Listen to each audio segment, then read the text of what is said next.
over in there in the Sierras, up in the mountains. So they hired the Chinese people to build the railroads. And the railroads, I was driving through the mountains, I was like thinking to myself, who built these? Because I didn't know anything at the time. I'm like, who built these railroads? It's inhuman how they got up in these mountains and on the side of these cliffs so high and built, these humans. It had to be humans. And so then when I went to the dance camp, the first thing that happened was when I would wake up in the morning, what would wake me up like really early, like 3 or 4 o'clock in the morning, and this was very true, was like this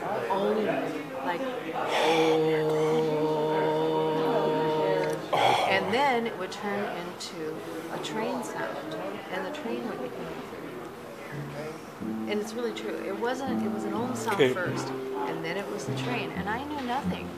And then one night, it was African dance camp, and one night this woman came and she explained to me, she said, well, that she came there to buy land, like 10 years before, and she went to this property, and when she went to the property to buy the land, she said she couldn't buy it because it felt so weird. She said she knew something very bad had happened there. And so what she found out was that they massacred the Chinese on that land. So the next day I went to the museum in the town of Quincy.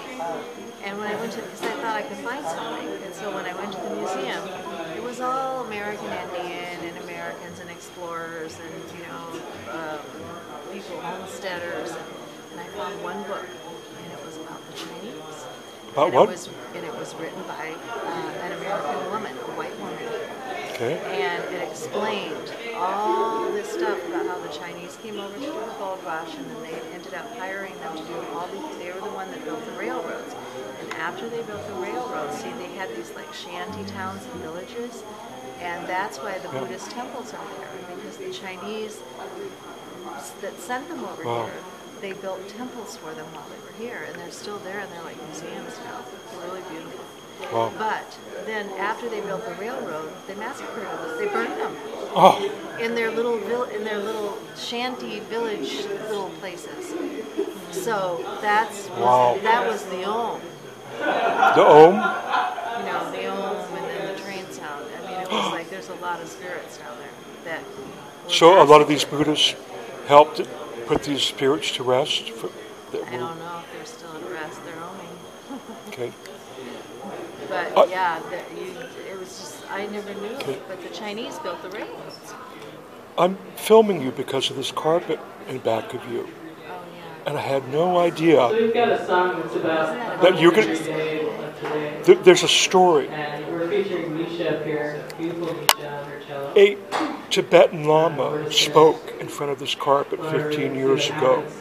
And I had a vision of the Buddha, the Dalai Lama holding a stone. And you have sit there and done Om and this whole story. There's something going on with this carpet. Where was it? Where did it was in back. There's a miracle going on.